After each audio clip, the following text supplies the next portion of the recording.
अयोध्यालय में आप सभी का हार्दिक स्वागत है।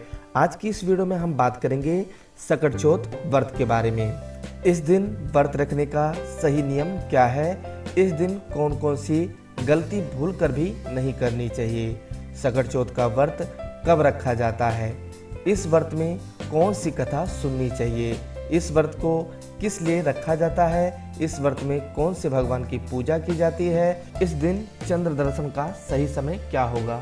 सकट चौथ के व्रत में माताएं अपनी संतान की लंबी आयु, अच्छी सेहत और जीवन में सुख समृद्धि की कामना के लिए भगवान गणेश जी की विशेष रूप से पूजा अर्चना करती हैं और निर्जला व्रत रखती हैं। हिंदू पंचांग के अनुसार माघ महीने के कृष्ण पक्ष की चतुर्थी तिथि पर सकट चौथ का व्रत रखा जाता है।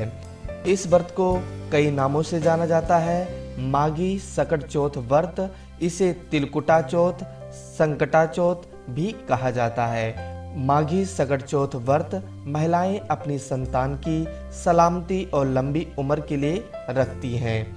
इस दिन महिलाएं गौरी गणेश भगवान की पूजा अर्चना करती हैं और पूरे दिन बिना कुछ खाए पिए निर्जला व्रत रखती हैं और शाम को चांद और गणेश भगवान जी की पूजा करने के बाद व्रत खोलती हैं। तो आइए अब जानते हैं इस दिन क्या करना चाहिए।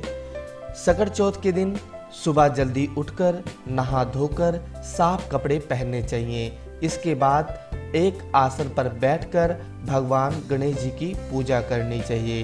पूजा के बाद में श्री गणेश जी को धूप और दीप दिखाना चाहिए। फिर उसके बाद में सीधे हाथ में जल लेकर व्रत का संकल्प लेना चाहिए। गणेश मंदिर में जाकर भगवान के दर्शन करने चाहिए। विघ्नहर्ता को दूर्वा, सिंदूर, पान, फूल और तिल के लड्डू का भोग लगाना चाहिए। भगवान को तिलकूट और शकरकंदी का भोग लगाना चाहिए। पूजा में गणेश भगवान का मंत्र का जाप करना बेहद फलदायी माना जाता है। गणेश मंत्र का जाप करते हुए 21 दुर्वा भगवान गणेश जी को अर्पित करें।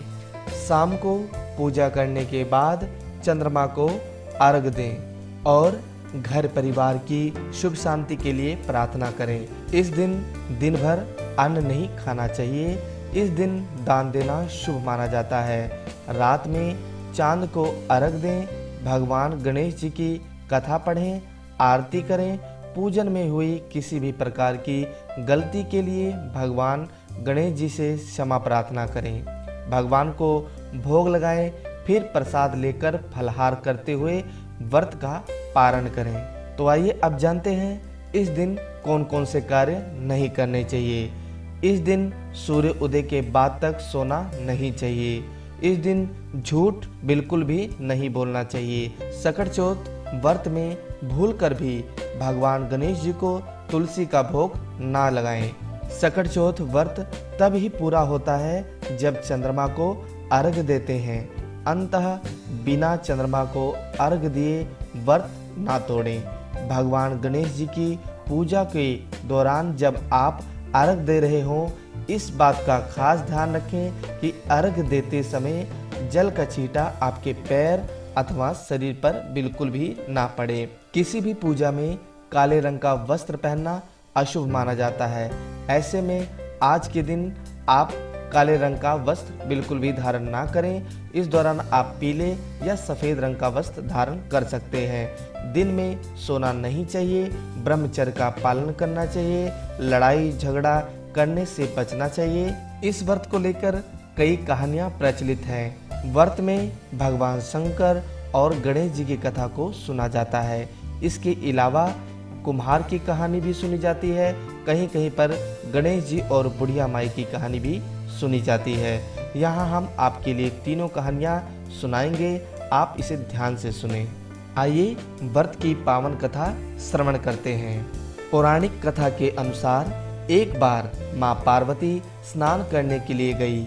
अपने पुत्र गणेश जी को पहरेदार के रूप में दरवाजे पर खड़ा कर दिया और बताया कि जब तक मैं स्नान करके वापस न आऊं तब तक किसी को अंदर प्रवेश मत करने देना।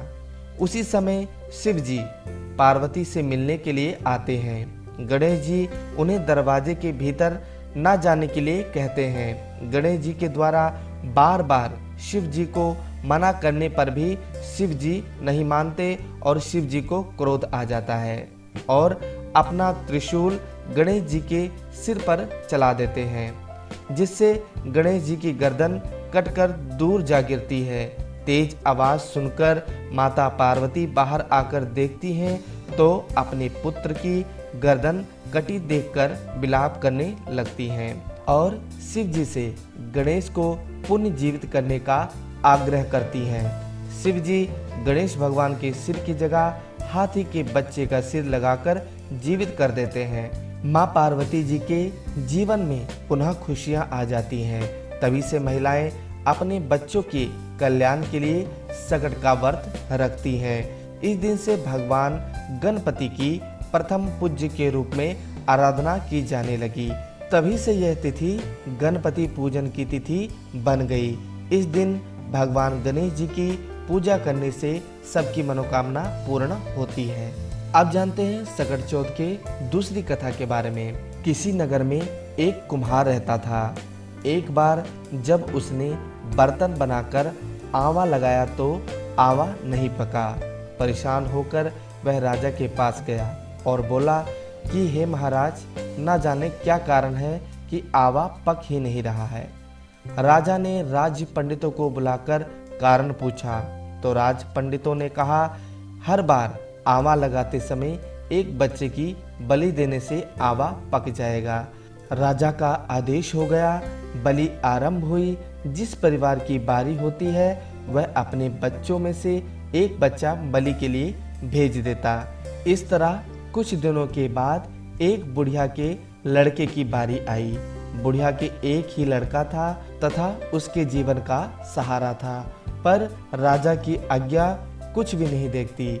दुखी बुढ़िया सोचने लगी, मेरा एक ही बेटा है, वह भी सकट के दिन मुझसे जुदा हो जाएगा। तभी उसको एक उपाय सूझा। उसने लड़के को सकट की सुपारी तथा दूब की बीड़ा देकर कहा, भगवान का नाम लेकर आवा में बैठ जाना, सकट माता तेरी रक्षा करेंगी। सकट के दिन बालक आवा में बैठ गया और बुढ़िया सकट माता के सामने बैठकर पूजा अर्चना करने लगी। पहले तो आवा पकने में कई दिन लग जाते थे, पर इस बार सकट माता की कृपा से एक ही रात में आवा पक गया। सवेरे कुम्हार ने देखा तो हैरान रह गया। आवा पक गया था और बुढ़िया का बेटा जीवित वह सुरक्षित था। सकट माता की कृपा से नगर के अन्य बालक भी जीवित हो उठे। यह देखकर नगर वासियों ने माता सकट की महिमा स्वीकार कर ली। तब से आज तक सकट माता की पूजा और व्रत का विधान चला आ रहा है। अब जानते हैं तीसरी कहानी के बारे में। एक बुढ़िया थी, वह बहुत गरीब और दृष्टिहीन थी। उसके एक ही बेटा और बहू थे। वह बुढ़िया सदैव गणेश भगवान जी की पूजा किया करती थी। एक दिन गणेश जी प्रकट होकर उस बुढ़िया से बोले कि बुढ़िया माँ, तुझे जो मांगना है वह मुझसे मांग ले, मैं तेरी पूजा से खुश हुआ हूँ। बुढ़िया बोली, मुझे तो मांगना ही नहीं आता, मैं क्या और कैसे मांगूं। तब गणेश जी बोले, अपने बहू बेटे से पूछकर मांग ले। तब बुढ़िया ने अपने बेटे से कहा, गणेश जी कहते हैं तू कुछ मांग ले, बता मैं क्या मांगूं। पुत्र ने कहा, माँ तू धन मांग ले। बहू से पूछा तो बहू ने कहा, माँ तू नाती मांग ले। तब बुढ़िया ने सोचा कि ये तो अपने अपने मतलब की बात कह रहे हैं। अंत उस बुढ़िया ने पड़ोसी से पूछा तो उसने कहा, बुढ़िया तू तो थोड़े दिन जिएगी, तू क्यों धन मांगती है और क्यों नाती मांगे। तू अपने आंखों की रोशनी मांग ले, जिससे तेरी जिंदगी आराम से कट जाएगी। इस पर बुढ़िया बोली, यदि आप प्रसन्न हैं तो आप मुझे 9 करोड़ की माया दे, निरोगी काया दे, अमर सुहाग दे, आंखों की रोशनी दे, नाती दे, पोता दे और सब परिवार को सुख शांति दे, अंत में सबको मोक्ष दे। यह सुनकर भगवान गणेश जी बोले, हे बुढ़िया माँ, तूने तो आज मुझे ठग लिया, फिर भी जो तूने मांगा है वचन के अनुसार तुझे मिलेगा। और यह कहकर गणेश भगवान जी अंतर ध्यान हो गए। उधर बुढ़िया माँ ने जो भी कुछ मांगा वह सब कुछ उसको मिल गया। हे गणेश भगवान, जैसे तुमने उस बुढ़िया माँ को सब कुछ दिया है वैसे ही सबको देना। इस साल सकट चौथ के दिन चंद्र उदय का समय जानने के लिए वीडियो के नीचे दिए गए डिस्क्रिप्शन बॉक्स पर क्लिक करके आप देख सकते हैं। बोलो गणेश भगवान की जय, शंकर भगवान की जय, राजा रामचंद्र भगवान की जय। जय जय श्री राधे।